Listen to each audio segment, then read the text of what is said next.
रोहित वेमुला की खुदकुशी के 1 साल पूरे हो गए हैं। पूरे देश में अभी भी रोहित वेमुला को न्याय दिलाने के लिए लोग के अंदर गुस्सा है और लोग प्रदर्शन कर रहे हैं। मेरे साथ वर्धा यूनिवर्सिटी के रिसर्च स्कॉलर हैं और उनसे जानने की कोशिश करेंगे कि इन लोगों ने बढ़ चढ़कर आंदोलन में हिस्सा लिया था, पूरी लड़ाई कहाँ पहुँचे।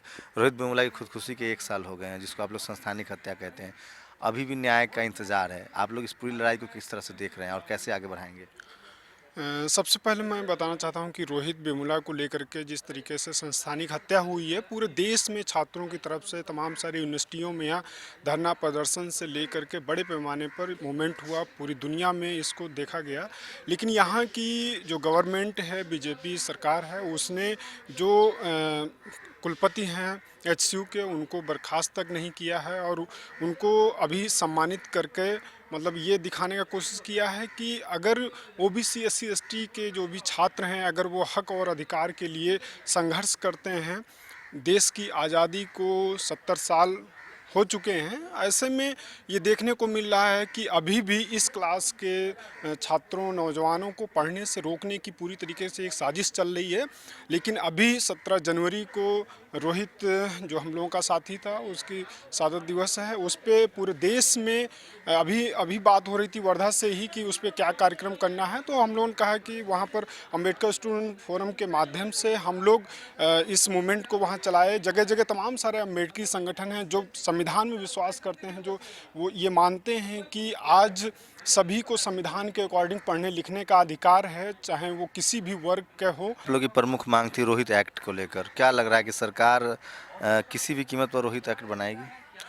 मुझे अभी ऐसी उम्मीद नहीं दिख रही है, क्योंकि पूरी दुनिया के चाहे वो प्रगतिशील जो भी प्रोफेसर्स थे, उन लोगों ने भी 169 प्रोफेसर दुनिया के लोगों ने एचसीयू के वीसी को लेटर लिखा था कि इस तरीके से जो घटना हुई है, बिल्कुल शर्मनाक घटना हुई है, इसको तत्काल आप जो है इसको प्रभाव से मतलब देखिए। यहाँ की गवर्नमेंट ने भी ऐसा, मुझे नहीं अभी उम्मीद है कि जिस तरीके का पूरी सरकार का जो रुख दिख रहा है कि अभी कोई एक्ट रोहित एक्ट बनाएगी। लेकिन हम लोगों की कोशिश है, तमाम सारे लोगों से हम लोगों की बातचीत भी चल रही कि प्रोफेसर से लेकर चाहे वो कर्मचारी हों या तमाम तबके के लोग जो संविधान में विश्वास करते हैं, हम सभी लोग एक उम्मीद कर रहे हैं कि सरकार पे दबाव बनाया जाए, जिससे कि रोहित एक्ट को बनाया, जिस तमाम सारे जो वंचित तबके के जो भी छात्र नौजवान आ रहे हैं, उनको पढ़ने लिखने का समुचित अधिकार मिलना चाहिए। उस दिशा में हम लोग प्रयास कर रहे हैं, लेकिन अभी सरकार से हमको ऐसी कोई आप उम्मीद। खुद पीएचडी स्कॉलर हैं, तो क्या लगता है कि जो जातिगत भेदभाव है उसके खिलाफ लड़ाई और तेज करने की ज़रूरत है और किस स्तर पे इस लड़ाई को आगे लड़ने की ज़रूरत है? बिल्कुल, अधिकतर जो पढ़ने लिखने के लिए मैं जब से मेरी समझदारी जो विकसित हुई है कि मैं देखता हूँ कि हायर एजुकेशन में सबसे ज़्यादा जातिवाद देखने को मिल रहा है।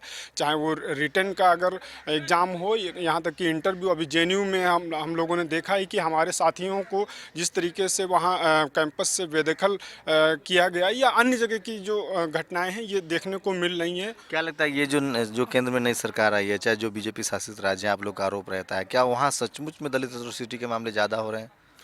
बिल्कुल, इधर के दौर में जो सरकार से मोदी सरकार ने ये भले ही मतलब कहा कि जो है दलितों के लिए जो है 3 महीने में मतलब निपटारा मतलब होना चाहिए, लेकिन वहीं दूसरी तरफ देखते हैं तो इसके जस्ट उल्टा है। तमाम चाहे वो हिंदू कॉलेज का मामला हो या हमारे यहाँ का वर्धा कॉलेज में जिस तरीके से सुनील सर को भी कैंपस से उनको प्रताड़ित कर करके निकाला गया, या तमाम तरीके के देश में जो भी हक और अधिकार जो संविधान की यानी कि बात कर रहा है, उसको कैंपस से बेदखल करने की बात है। चाहे वो छात्र हों, चाहे वो प्रोफेसर हों या कर्मचारी हों, या विभिन्न विभागों में जो भी काम करने वाले लोग हैं, उनको एक तरीके से बेदखल मतलब किया जा रहा है। तो ये थे वर्धा यूनिवर्सिटी के पीएचडी स्कॉलर के छात्र। आप समझिए कि ये हालत है देश में कि आप किसी भी पढ़े लिखे या गैर पढ़े लिखे दलित से या ओबीसी से या बहुजन समाज के छात्रों से बात कीजिए, तो उनको लगता है कि कहीं ना कहीं भागीदारी के सवाल पर, बराबरी के सवाल पर, हक के सवाल पर उनके साथ जो लगातार जाति आधारित भेदभाव है वो होता रहा है। लेकिन एक रोहित की खुदकुशी के बाद उसके खिलाफ तेजी से विरोध का भी दौर शुरू हुआ है और विरोध प्रदर्शन भी लोग करने लगे। इससे साफ है कि ये जो अधिकार के लिए लड़ाई जो है वो आगे बढ़ती रहेगी और तभी आपका देश मजबूत बनेगा जब सबको आबादी के हिसाब से, हिस्सेदारी के हिसाब से भागीदारी मिले। कैमरामैन रैन के साथ शंभू कुमार सिंह, नेशनल दस्तक, दिल्ली।